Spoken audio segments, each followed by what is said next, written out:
Welcome to Ethical Edge Insights, Conversations with ChangeMakers, a space for deeply reflective conversations with those shaping our world.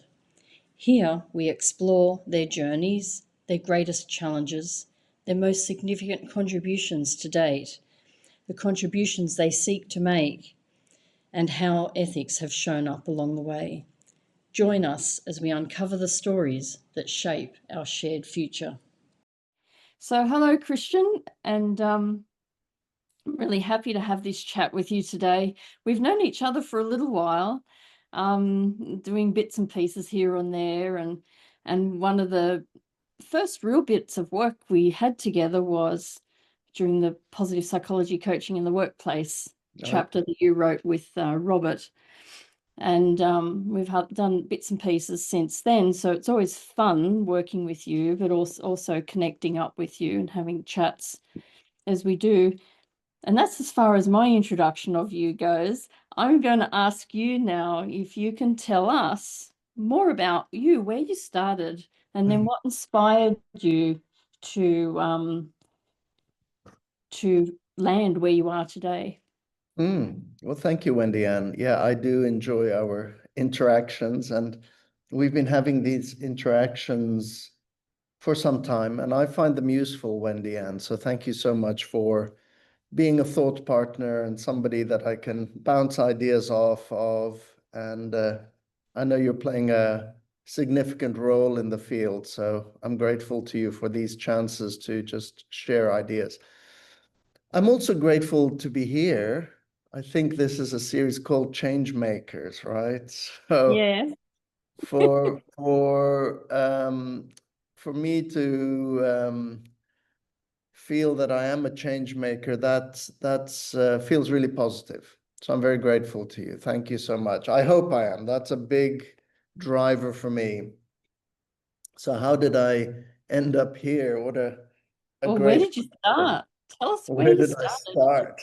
And you can start wherever you want. You know, I recall my conversation with Richard Boyatzis. He took me all the way back to his childhood and went through, and I really gave him the space to talk because he wanted to share that story. Well, Professor Boyatzis is a role model of mine, and in many ways. And one, because of his way of being, Wendy Ann. The other, because I see him as an inspiring educator. So maybe I do want to go back to education. So yeah, I guess personally, I've always had a love of learning, Wendy Ann. I realize now, maybe not formal education. Formal education wasn't maybe best suited to me because I get easily distracted. I'm excited about lots of things. I tend to really zone in on some things and not others. I'm not that organized. So a lot of my early education was kind of pushing back against these are the rules. You have to sit down, you have to be quiet, you have to look forward, all of this stuff. But I've always loved education. And I was grateful to have an education because I think something that's important as part of my background is that I grew up in a war zone. I was born and brought up in Beirut in Lebanon. And it was during very unsettled times. There was, literally war going on around me, civil war, invasions.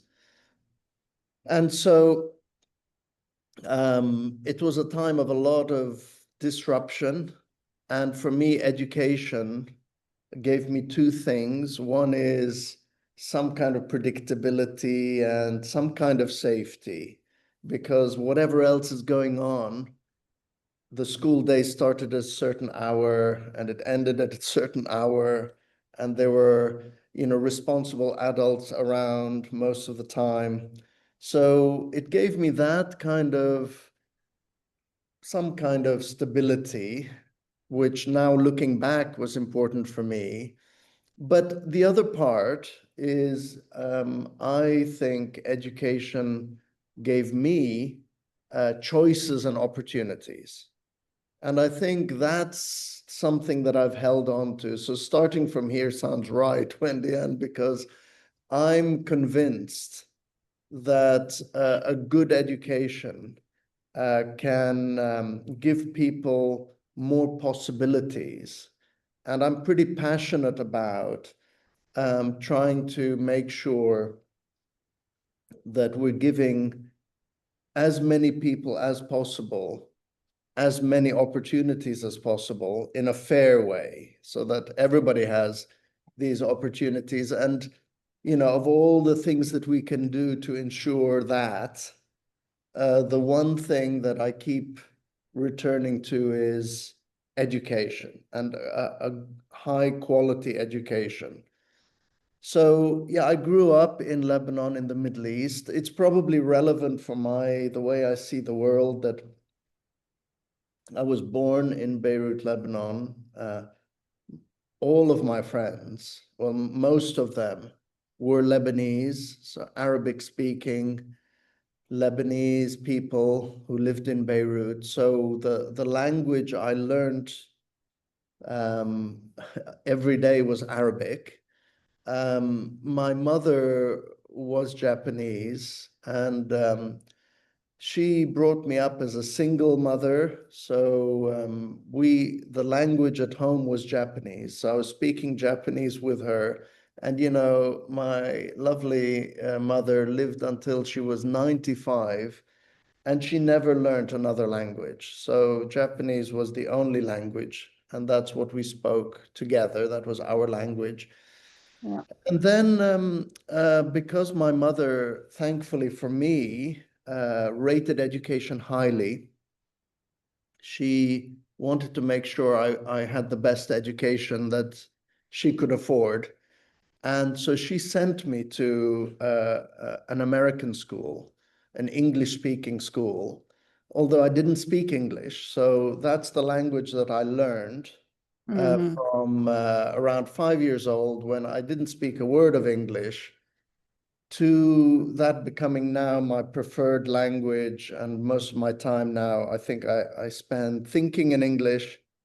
And I do think that the language that I think in probably does affect how I see the world and how I interact with the world. So that was the beginning, if you like. And then when I finished school and university, after I got married and I had our child, when my child was 1 year old, there was again conflict in the country, and there were jet fighters flying over and bombing the country. And that's when I realized, although, you know, we all get acclimatized to where we are and what's going on around us, I remember thinking, I don't want this for the next generation. I thought, Yeah. and that's when I looked outside the country to see, what can I do? Where can I go? What opportunities are there? And the opportunity that was there was to do a PhD in English literature, or in fact, Elizabethan drama. And so I moved to the United Kingdom to study Shakespeare studies at doctoral level. And while I was doing that, it took me a long time to complete my doctoral studies. But while I was doing that, I got engaged again in education, and I started working for the education department of the region I lived in. And my professional role emerged into supporting the professional learning and development of educators. And I'm hoping people can see the link back to what I was saying. And my passion for that work was, really, I want the best possible opportunities for students. But the way my understanding had grown was to understand that for that to happen, we have to support not only the professional learning, but the well-being of educators. So that's the work that I got into. And while I was doing that work, I bumped into coaching, which became a big part of my life. And the coaching for me, it's not a good thing in itself. I saw it as this is the most effective way of providing professional learning to educators. That's where I got interested in it, and I felt it was the most respectful way. It was the way that led to the most implementation of new learning. It was the way of supporting people to learn, grow, and develop in ways that supported their well-being. So that's probably what's got me to where I am now. And my contribution to change making, I hope, is through really delving more deeply into coaching and thinking what contribution does coaching have to education, but to other fields as well. I find it really fascinating that we have coaching, which everyone claims to be that you have the resources inside yourself. So the client, the person that you're coaching, has all their resources. And then to marry that with the idea of education, which is normally the teacher, the student, the delivery of knowledge, and then the consumption. The student has to take responsibility for consuming it, but the teachers have a responsibility to deliver it and almost imprint it. Historically, this is how education has worked. So it intrigues me to how we marry up coaching and education. Yeah, it is intriguing. And, the first book that I published is called Coaching in Education. It was published in 2011. And the book I haven't written yet, Wendy Ann, and I'm not ready to write it. But the book that I would like to write one day is called Coaching as Education. And so you're absolutely right. There's some one of the things I love about using coaching in education is that it raises awareness of ways that we can support people to learn, grow, and develop by not telling them. Coaching for me is the intervention of helping people by not telling them.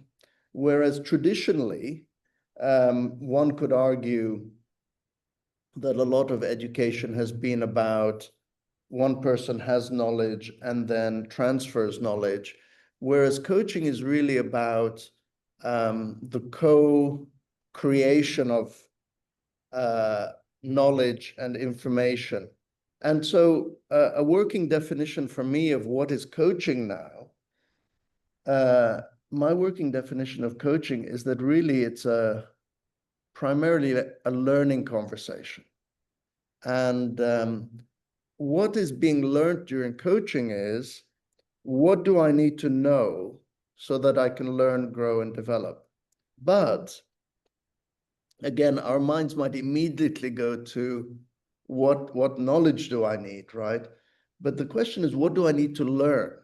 And sometimes I do need some information that's out there, but at other times there's learning about ourselves. So to give an example, maybe what I need to learn in order to continue to learn, grow, and develop is that, for example, I don't have to have the answers for everything. Or not everything is my responsibility. Or something like, maybe I can't trust myself. Do you know what I mean? So sometimes what we need to learn is highly personal. And the beauty of this is none of the things we've learned is wrong. So I might have learned, for example, as I was growing up in Beirut, one of the things I learned is never trust anybody, right? Don't trust people. It was a kind of a safety mechanism. I've got a Maltese mother and she imprinted the same. Did you? Okay. So you know what I mean, right? So the don't trust anyone was the right learning for that time. Yeah. And it probably protected me and it probably allowed me to survive in kind of precarious circumstances. But then a time came in my life when, one of the things I had to learn is, and it's gradual, of course, but gradually I thought that's a good general rule, but sometimes I have to trust other people in order for me to continue to learn and grow. And for me, coaching, because it's a very individualized, personalized form of professional learning, allows me to grapple with what do I need to learn now? So in addition to, I need to learn how to use artificial intelligence, for example, I need to learn how to present my ideas better at conferences. Those are kind of the more traditional things we think we're learning. There's also learning, what do I need, how do I need to see the world, or how do I need to change the rules I've set for myself so that I can do what I think I'd like to do. So yeah, and so every time we do coach professional development in educational settings, we have the intention of how do we implement pedagogy, for example? How do we use best practice in education to create the best learning environment? That's going on. But also, hopefully, there's those reflections by educators about what do I need to learn so that I can be the best educator that I can be. And so, for example, Professor Boyatzis, we've mentioned him already. He's an amazing educator. I see him really as an educator. And, I'm sure the reason that he's such an inspiring educator is more than the knowledge that he has, which is significant. He's a professor, he's generated theories, he's done research, he's got knowledge. But one of the things that makes him a great educator is the way he interacts with people, in his emotional intelligence, his humility. And so my hope is that all educators think about what's the knowledge I need to have and how do I convey that knowledge, but also how do I need to be so that I'm also experiencing well-being. I'm looking after myself, those kinds of things. I'd like to add on to that, and it's about the ethics of education for educators as well. And this new course that I've created, Ethics Beyond the Code, and it's like a foundation and 2 advanced tracks. And I'm targeting educators at all levels of the education system. So I hope to have some educators run through next year. Actually, just as a prelude, I'm hoping to put together primary school and high school tracks with teacher notes so they can bring it to their classrooms. So, I mean, well-being is a important topic of the day and has been, in particular since COVID. It seems to have taken off during that time. And I know you speak about its importance in relation to coaching and it being one of the processes and outcomes of coaching, I think you could say. And I would argue that working through an ethical frame actually enhances all of that you and I both agree to around well-being. And that's kind of, my little brain has just gone off into where you're working now, and that you're working in the well-being and the health sector, and bringing that into coaching. So you want to tell us a little bit about your current role? Yeah, Wendy Ann, I do. And I want to share these ideas with curiosity and humility, because like you say, these are ideas I'm thinking about right now. And I have to say that for me, it's been implicit all the time that coaching should be about helping people to learn, grow, and develop in a way that's good for their well-being. But it's not enough for it to be implicit. It must be explicit. And you're right. I think the pandemic, for all the challenging things it brought, it also allowed us to be more explicit about almost that well-being is the foundation upon which we build. And there's two perspectives, Wendy Ann, that I want to share. One is about 3 years ago, I moved to a University of Medicine and Health Sciences, and currently I'm the interim director for the Center for Positive Health Science at the University of Medicine and Health Sciences. And our primary focus is on how do we integrate coaching, positive psychology, health psychology, and lifestyle medicine. How do we integrate all of these things? So that's one perspective. And that's actually, me thinking all of the learning that's come from coaching and education, how might it apply in a health setting? So that's one angle. The other is right now I am in Hamburg in Germany, where this is where we're doing this recording. And I'm here because I was here for a writing retreat with two dear colleagues of mine, Nell Nugent and Diego Hangartner. And the three of us are working on a book that brings together coaching, positive psychology, and Buddhism. So that's the focus of the book. And so there's a big well-being component there, Wendy Ann, and a very clear link between well-being and ethics. Because from the perspective of the book that we're writing, which is called The Lotus of Thriving, from the perspective of this book, any action that can lead to ill-being for myself or others, that's not ethical. So there's a very clear definition of ethics there. Anything that leads to unwell-being would be considered unethical. And coaching is the perfect vehicle for doing the slow thinking needed to just check. And, here's my challenge to executive coaching, the field of executive coaching. My challenge to executive coaching is, do executive coaches sometimes exacerbate or even make worse kind of drives that some of us have to achieve things at any cost?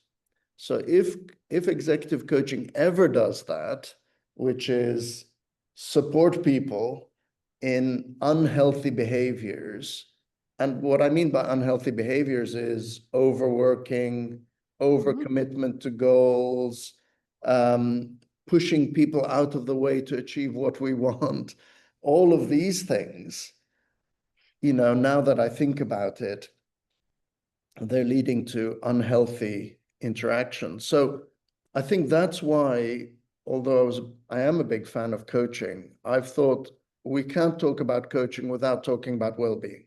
So that led to the work that myself and many other leading figures, including yourself, Wendy Ann, have done around integrating coaching and positive psychology. For me, positive psychology is bringing in the science of well-being on top of the science of incremental behavioral change, or whatever we call coaching. So those two things, then I'm comfortable that now we're talking about so-called performance, so-called success alongside well-being. So that's from the book writing part. From the working in medicine and I health just want to say, science. Christian, the chapter 3 in positive psychology coaching in the workplace, you might want to revisit that,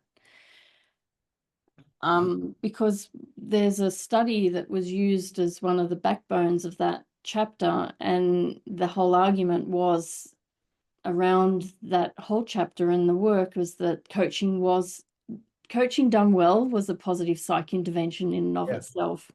Yeah, Just thought exactly. I'd jump in on that one. No, I thank you for jumping in, because now I'm never a fan of a simple statement that captures everything. So for me, everything is ambiguous. Yeah. And there's little phrases that give us insights. So an insightful phrase for me is that coaching itself is a positive psychology intervention. And in fact, it does fit the definition of a positive psychology intervention in that it probably increases satisfaction with life, it decreases negative affect, while also helping people to achieve goals. Now, from a positive psychology point of view, I think it's helpful to consider whether those goals in themselves are positive. Is the goal itself something that's meaningful, that's has a positive intention? Because I'm going to get sidetracked if I'm not careful, but the way that I understood executive coaching prior was that we're not judging the goal. And in theory, a client could come to me and say, I'm going to do this thing in my workplace without a positive intention. And in my understanding at that time, I would have said, well, it's not my role to judge this person. I'm going to support them to achieve that goal. So for me, I guess the simple way to capture what I'm worried about is the pursuit of goals at any cost. Yeah, because we can still coach someone to a goal that we don't necessarily agree with, but or one that we don't judge. But we can ask questions to get them to clarify for themselves that this is the right thing that they're aiming for. So Yeah. they're still owning the outcome, but we're just helping them dig deeper to make sure. I'm curious about that view. I'm really curious because, you know, from an ethics point of view, if I'm coaching someone and it seems to me that the outcome they're working towards is going to cause harm, that's an issue that I would take to my supervision because I'd want to reflect on that. Yeah. And before combining coaching and positive psychology, I've done many coaching conversations, which now I would question and think, my intention was a positive one. My clients seemed to be very positive with the outcome, but now taking a step back, was that outcome, positive in the sense that it led to better outcomes for people? Yeah, so that's really the question. And it's okay for me to hold it as a question because when I did those things, my intention was definitely positive, and maybe my clients' intentions were also very positive. But yeah, moving back into the health setting, we get another interesting parallel because in education, my view is if we want better outcomes for our learners, we must equip, support, encourage, appreciate educators. There's a similar thing happening in the health setting of if we want better outcomes for patients, and I even think that term is problematic, the people who go to, medical centers and clinics and hospitals for support. If we want best outcomes for patients, then we must equally look after the well-being and health, of course, of those professionals who provide that support. So that's one huge area, again, of interest. And there's a theme coming up for me here about in our commitment to the outcomes for our clients, not to overlook the well-being and the competence of the professionals who support those clients. So that's a bigger theme. And I'm loving working in the health sector because the whole focus is on health and well-being. So that's excellent. And what's emerged there is the requirement for another slight adaptation to coaching from purely facilitative coaching to what is being called dialogic coaching, where maybe similar to education, Wendy Ann, the health professional who's working with their clients may have do have evidence-based or research-informed or experience-informed information that's helpful for their clients. So the idealistic idea of, well, the client has everything they need already, or they have the answers within them. I love that idea. We still hold on to that principle, that philosophy, that the client is resourceful and intelligent and competent, and the professional has some research-informed, evidence-based information that may be helpful to that person.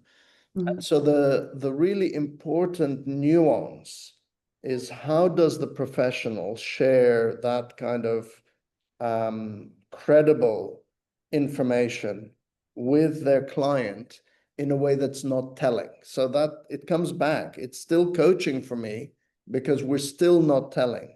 So in that context, the phrase I use that probably allows people to just kind of think, okay, this is what we're talking about, is I'm talking about non-prescriptive interventions. And that's challenging for a field where prescription, diagnosis, prescription, follow-up, that model has been pretty well established. And it's not to say that that model is no longer fit for purpose. I'm not saying that. In many scenarios, that model has been working hugely effectively, and it's ameliorated the lives and saved the lives of many millions of people. All I'm saying is that maybe we need an intervention alongside, which is non-prescriptive, that may have even better long-term outcomes for our clients. Yeah. I mean, you probably know this, that Lindsay Oates has been doing a lot of work around coaching and the healthcare sector. I remember when I was in fourth year and an intern, he was starting to work on those projects. It was really interesting. And then I remember in my early years, I was lecturing before you normally would. So it was a bit odd how I ended up in that kind of position, but I was. And I was asked to give a lecture on, just come out of nowhere, it was on compliance to fourth year psychology students. And by that time I'd finished my full-time studies and I was an intern psychologist. So it was a bit daunting because some of those students were my peers at one point. And I brought the coaching to them. I didn't go with all the stats of compliance and how many meds are taken up by this person, that, and all those kinds. That stuff bored the hell out of me. I thought, how about we give them a new way? And it was around coaching and bringing in personality differences and how that would impact on their levels of compliance for whatever they needed to take. Psycho. I've forgotten. I can't say the word now. It's all right. I'm moving around because of my back. It's okay. Good. That's good. And, thanks for mentioning Professor Lindsay Oates, because he is also one of my mentors, somebody I've learned so much from. And one thing I remember about, or I think about Lindsay, is his ability to see into the future. So I also recall, Wendy Ann, early meetings where, nobody was talking about well-being yet. And I was having a conversation with Lindsay and he used the term business well-being. And my ears did perk up. Well, what are we talking about here? And you're right. So he's had that interest. He talks about well-being literacy now, another great new concept. And so he and, of course, Professor Susie Green, other kind of really early thinkers who were starting to talk about, we need to be talking more about well-being. And then, so for me, the change maker bit, my continual question is, how can we share ideas in ways that are most likely to be adopted? So when working in the health sector, what are the points where the health professionals are saying, we want a different way of doing this? So it's really working alongside professionals in the various fields, asking questions, experimenting with things. So the positive health coaching intervention, we have a master's in positive health coaching now. That positive health coaching intervention is all about a dialogic way for a health professional to work alongside a client or a patient who wants to make a change. So your term compliance, again, that's My those, turn. It was imposed on me, compliance. It wasn't yeah, my turn. Yeah. not your term, but the term that you remarcation. I think it was the compliance bit that I struggled with. You know, you must do this. And so for me, in all of the interventions that I'm thinking about, and I've developed a few, I've got one called Coaching for Alignment. I've written one around coaching in Islamic culture. I've developed some positive psychology coaching interventions, positive health coaching. This new model, Lotus of Thriving, at the center of all of these is a high degree of respect for autonomy. So we don't, none of these interventions expect or ask for compliance. It's actually, all of these interventions are about respecting the autonomy and dignity of each person. And it's equipping them, maybe sometimes equipping them with insights or information that's going to support them. So when we come back to the health sector, the promise of some of these interventions is patients, and I still don't like that term, patients taking more responsibility for their well-being and their own health, and taking responsibility for getting better. So the simple way that I understand this is they've received some information about their health from an expert. It's not that the expert says, now in order to get better, you must do this. It's the expert saying, this is some information I can give you about this situation. And it's for the client to then say, okay, I'm going to take some of this information. I'm also going to add to it what I know, and I'm going to commit to doing what I can for my own health and well-being.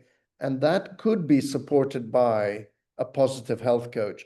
But one thing I've realized, an insight for me, is with this emerging role of positive health coach, and of course, there's many health coaches out there already, that for me, the biggest chance of success of health coaching or positive health coaching is that the client or patient comes to this interaction wanting a change. So just to be clear, for me, positive health coaching or health coaching is not an intervention about coercing someone or convincing someone that they need to make a change.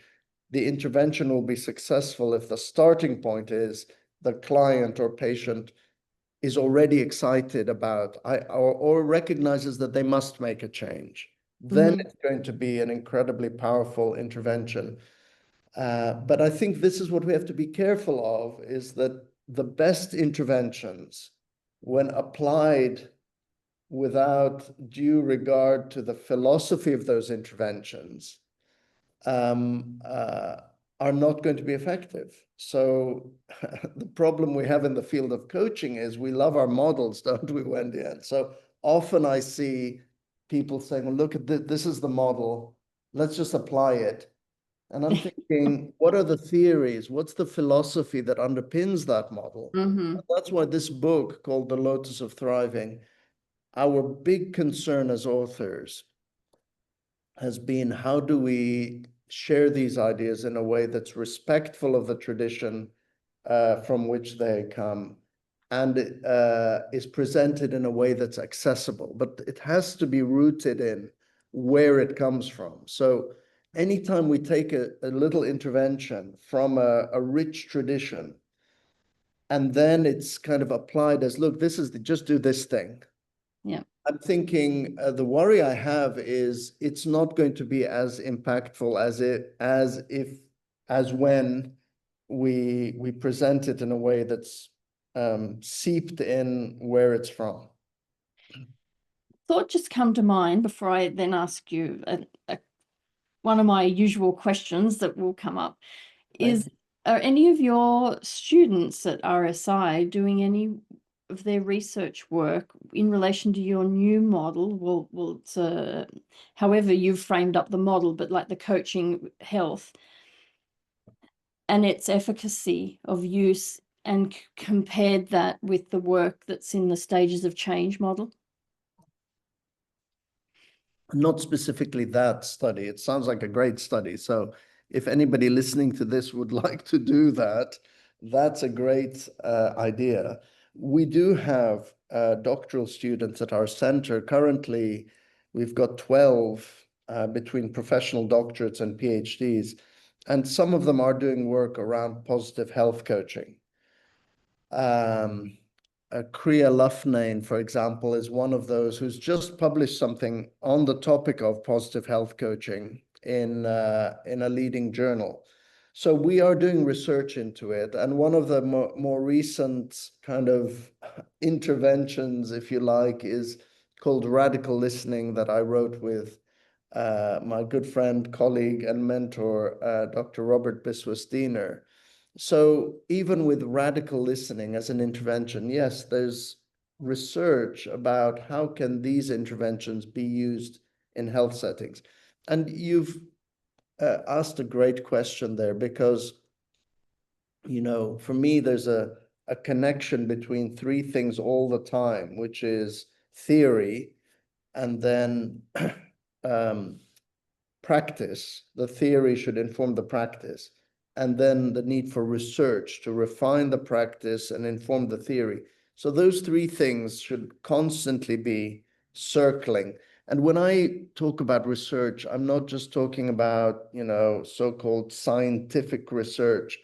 For me, research is asking questions and then studying something and then coming up with insights based on, so I guess I'm talking about qualitative research, I'm talking about quantitative research, but also there's so many other ways of knowing beyond science. And I guess that's one of the other things I've been interested in, Wendy Ann, is how do we connect with wisdom that's already there, that's been studied for thousands of years? And so this example of the book around Buddhism, positive psychology, and coaching, one of the things I'm thinking is one of these three has a tradition of thousands of years, and the others, you know, they've been around for 20, 30 years as disciplines. So that's an important thing for me. And with positive psychology, in our excitement to share, oh, this is what we're learning, we must make sure we don't pretend, well, this is new. Look, I've just discovered this thing. Many of the things we're studying scientifically now have been studied before. And so for me, how do we share our excitement? How do we engage in research? But also, how do we acknowledge what's come before? And how do we build that into what we're engaged with right now? It's part of being respectful, I think, to those traditions, worldviews.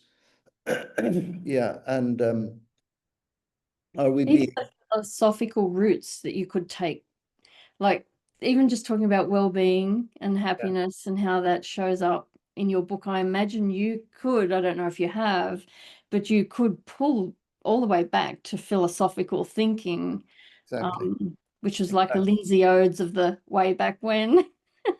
So Wendy Ann, one of the programs that we're just launching at the Center for Positive Health Sciences is a new Master's in Applied Positive Psychology with a focus on well-being and health.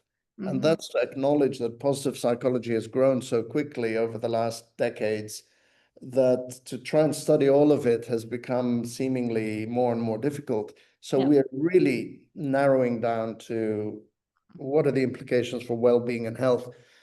And that's not difficult because most of it is about well-being and health. But the link to what you said is in the introductory module, which I actually co-facilitate with a colleague, Lucy Ayres. She and I have a section which is about linking back to philosophy. So I think we call it acknowledgement or something. So we go right back to who was asking these questions about happiness and well-being. What did they have to say about it? What was their view on what led to well-being? A lot of the words we use in positive psychology, like eudaimonia, they come from very early reflections on this. And then, my awe and appreciation is when we come to some new insight today about what leads to well-being, like the idea of the golden mean, for example, of, lots of things in moderation. It's beautiful to see that that was the conclusion that had been reached through different methods and through different ways of understanding. But I actually love the idea that the questions that we engage with in positive psychology today are questions that we've engaged with for almost as long as we've engaged with ideas, which tells me we're thinking about the right things. Well, normally, I could do it with you, but I wasn't very well prepared because I was busy putting tiger balm on my lower back. But I could show a whole bunch of your books because I have them here on my bookshelf. And I'd like to know, they've all done really, really well, including your latest one, Radical Listening. Yeah.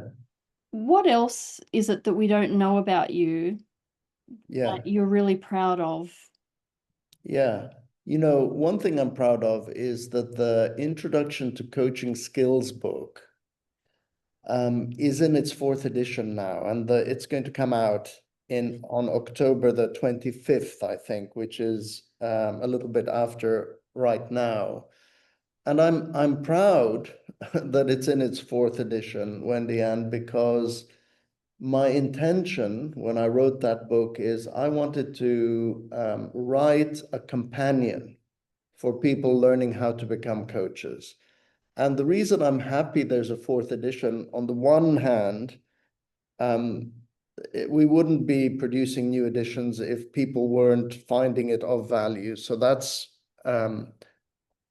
rewarding. But on the other, it's given me a chance, Wendy Ann, to continually update it with my own learning. So the first edition and the 4th edition are very different. And it's allowed me to incorporate my own insights because I am an executive coach.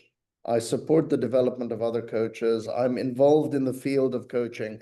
So there's so much learning going on. So one thing I'd like people to know is that I'm learning all the time. And, it's actually when I think back to the books, Wendy Ann, that I've written, now I realize that every time I'm writing a book, it's what I'm curious about. It's a kind of a learning focus for me. So there's the book called Coaching in Professional Contexts, where I was thinking, is coaching the same across all sectors? Because I was working in education mostly. So I edited a book called Coaching in Professional Contexts. There's a book called Advanced Coaching Practice that I wrote with my mentor and friend. David Love is the person who taught me how to become a coach, David Love. So that advanced coaching practice came at a time when I was thinking, what comes after you learn how to become a coach? What's the ongoing development? And that book suggests it's not you need to learn new things. It's just you need to become more comfortable with ambiguity. What I learned through that book is what coaches will be working for is some kind of quality of presence, a kind of a serenity that comes from openness to not knowing. It comes from comfort with ambiguity, an understanding that discomfort is part of life. That's kind of, and those you can't learn on a course. I don't think they kind of go and learn something, but that comes through practice. So that was interesting that I approached that. That just made me wonder if there was a correlation between masterful coaches and openness to experience. Yeah, you have a researcher's mindset, Wendy Ann. So another great study. And in a humble way, I would think the answer would probably be yes. And maybe also love of learning as a strength might be, there might be connections there that I'd be curious about. So that was the advanced coaching practice book. Right now, I'm working on a book called Coaching in Higher Education, because my curiosity is the education sector, primary school, secondary school, or elementary and high school, that sector has embraced coaching as far as I can tell. There's widespread use of coaching in that sector, but there's less widespread use of coaching in the university sector. So that was my question, is what's happening in that sector? What might be the reasons for some of that non-embracing of coaching? So again, I'm learning so much simply by editing that book. That book should be out next year, 2026. And of course, this book on Buddhism, lots of questions for me about, a lot of the things we teach, or I've been teaching to people about coaching around the way of being. Now, of course, some of that comes to us from humanistic psychology, the work of Carl Rogers and others. But there's so much about presence that comes to us from Eastern traditions and ways of thinking that I'm really curious about that. And for me, another way of thinking about coaching is that it's a form of training of our minds. Remember, I said it's a learning thing, and we're training our minds. What's the best way of me thinking about something that leads to better well-being outcomes and practical outcomes?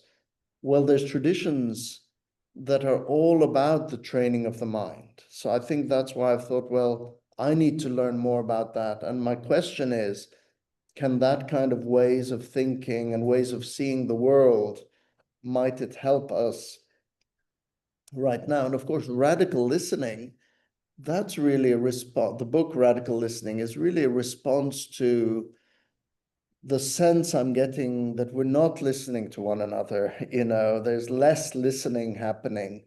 And the book is really about appreciating that listening in itself is not just a tool for communication, that listening is a way of connecting, that listening.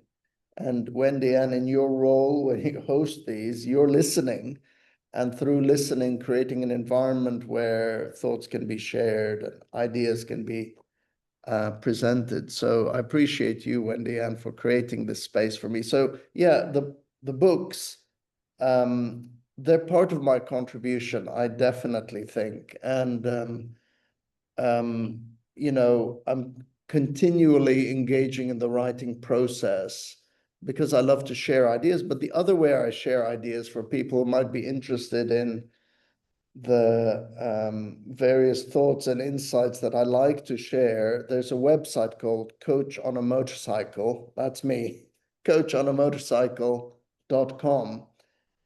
Because for me, the other thing, Wendy Ann, is, and I say this to the doctoral students that I'm supporting, is that the process of research doesn't end with sharing the findings, it ends with dissemination. It starts with a question and it ends with sharing the learning. So for me, sharing the learning is so important. I know not everybody loves books.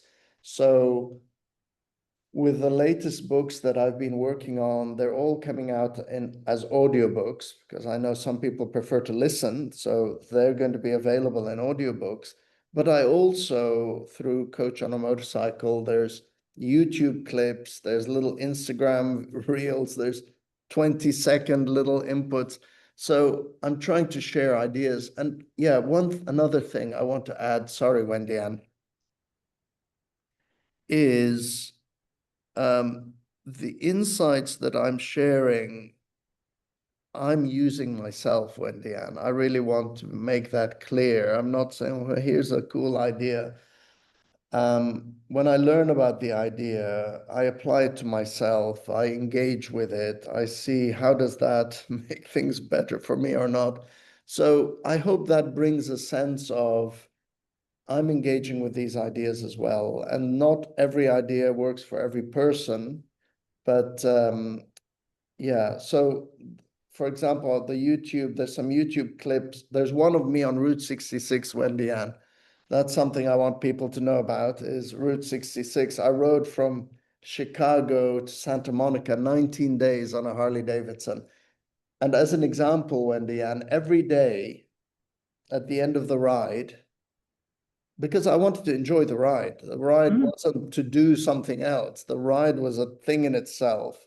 So during the ride, I was fully in the moment. I was enjoying it. But at the end of the day, I'd stop and think, what's one insight that I've learned from coaching or positive psychology that I've embraced? And I would share that. So there's a little video clip saying, this is what the ride I did, and there's a little insight. So across the 19 days, there's 19 insights of things that I've learned from the field that I'm using in my own life. So those things are important to me. And next month, actually in November, November 2025, I'm going to be doing the Annapurna trek in Nepal. It's again 3 weeks, walking close to the Himalayas.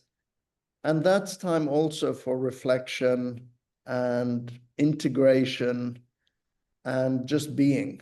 And that's something I've decided this is an example of what I've learned, is that in the busyness of doing and contributing and engaging and responding, that I need time for just being with nothing, no expectation of doing or whatever. Because for me, the being time is when the integration takes place. So yeah, 3 weeks with my good friend and mentor, Dr. Jim Knight. We're walking the Annapurna trek. So yes, a few things there. I look forward to following you doing that track. I don't know if you'll be able to keep us updated on your link on your Instagram, but I look forward to following it.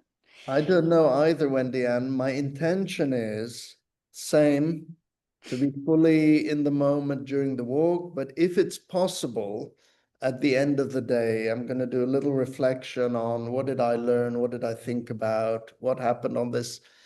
But they might not be posted until the end of the whole thing. I'm not sure. But yeah, again, I do want to be sharing whilst also being. I want to do the being and then find time for disseminating or sharing. So I would argue that's a very ethical presence, intentional presence, to be aware of that's what your need is and you're taking it.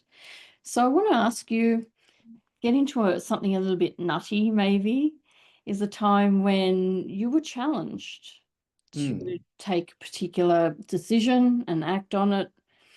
And what if you want to tell us a bit about that, keeping all confidentiality as you feel the need be? Yeah, well, it happens a lot. It happens a lot because I want to be inclusive. I want to engage with everything. I don't want to rule anything out. I want to be open to ideas. So I'm very careful not to reject or, ideas early. But I guess my ethical moments of choice are, to what extent do I want to support a particular initiative? But I'm always open to listening to it, appreciating it. But then the point of divergence comes from, is this thing going to cause more harm? And again, unfortunately, even that can be subjective, because what do I understand harm to mean?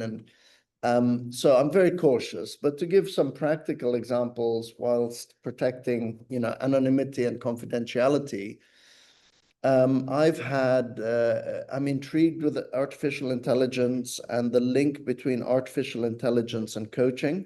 So there have been opportunities to engage with different initiatives. And each time I've been very curious and open to hearing about it and thinking about it and engaging with it.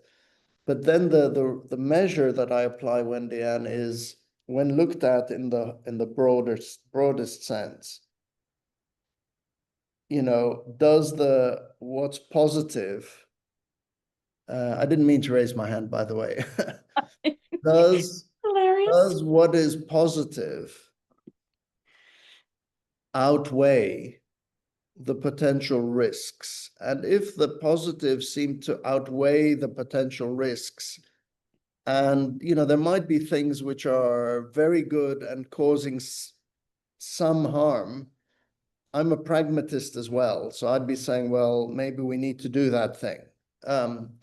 So there have been times when I've made a decision which probably isn't a good commercial decision, where I've thought commercially this is maybe an interesting initiative or idea, but from an evaluation of, is this going to bring more good?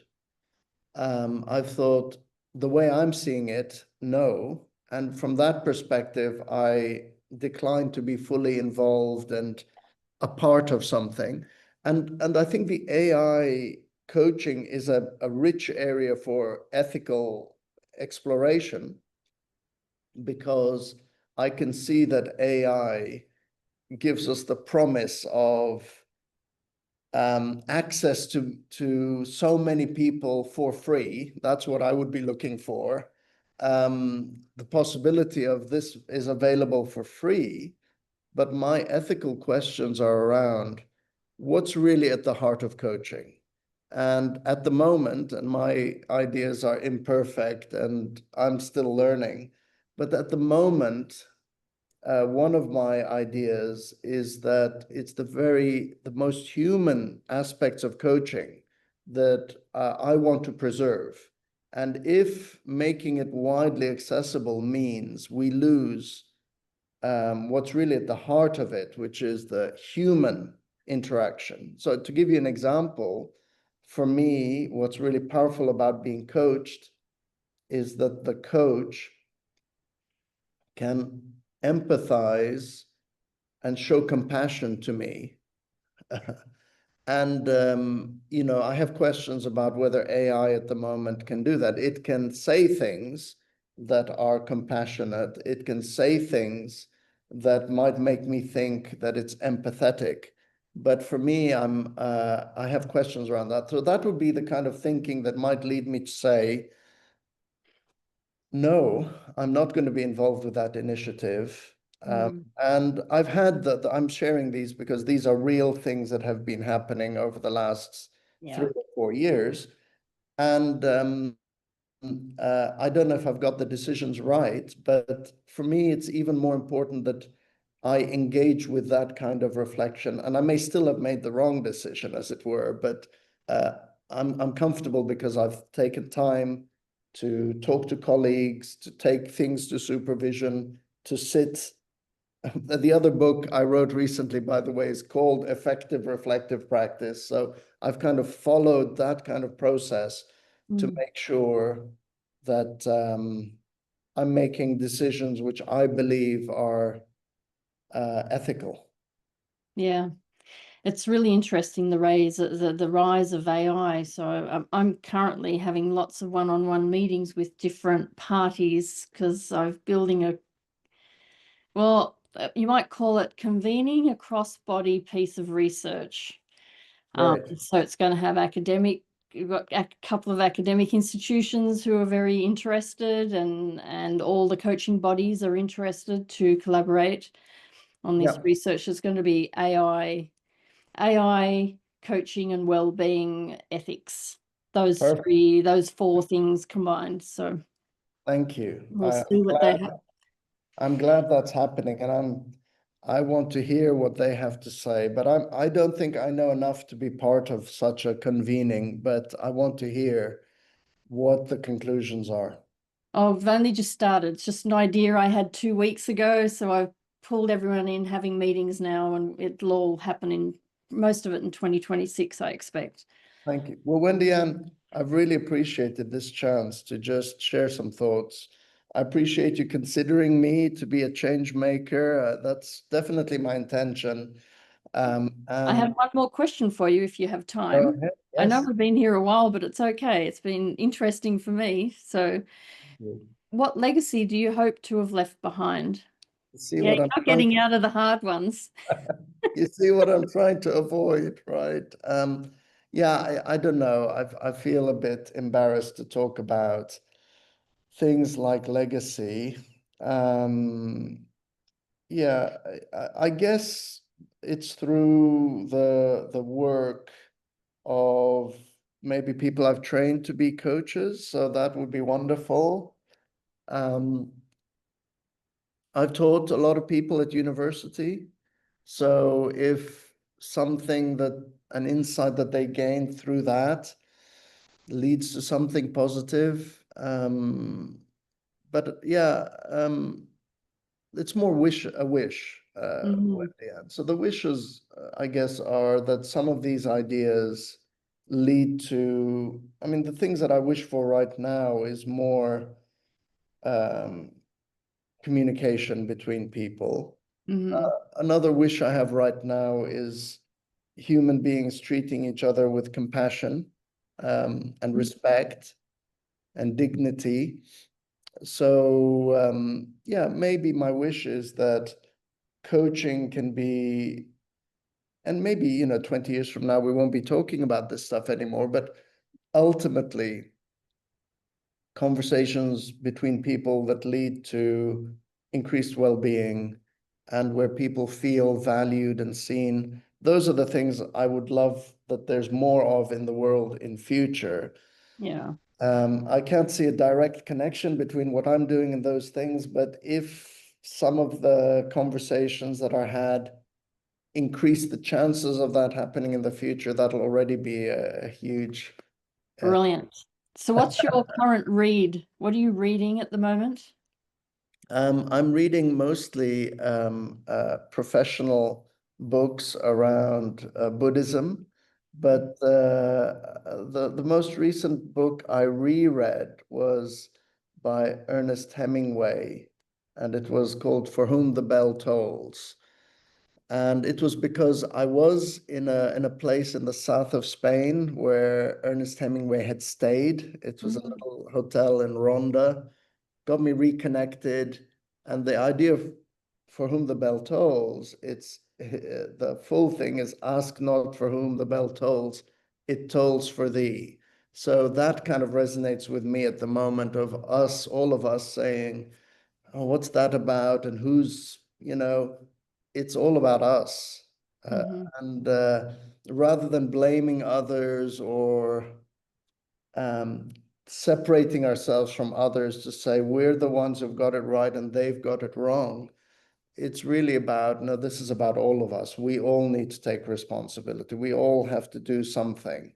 And I don't like the divisiveness that's occurred, because then we spend all of our energy trying to explain why we're right and they're wrong. And it's leading to more division, and it's leading to less dialogue. Mm. So, yeah, so I think that might have been another reason why that book, For Whom the Bell Tolls, just the idea of, it's about agency again, Wendy Ann, of this idea that we can do something. Each of us, each one of us can do something. And it helps us stay away from helplessness, getting into helplessness or hopelessness. Mm. And so for us to stay hopeful, human beings, I know, have the potential to be kind and compassionate and generous. And it's holding on to that and thinking, well, what can each of us do to try to increase that? Thank you. I don't need to ask you my last question because you've just answered it very Thank, well with an off-the-cuff question. Thank thank you so much, Christian. It's been fun listening to you and learning as always. Well, Deanne, I really appreciate you and for being such an open person. So great to talk to. I said a lot of things I wasn't expecting, so there wasn't a script here, but you kindly guided me to do some of the kind of thinking and talking that I wanted to do. So thank you so much, Wendy.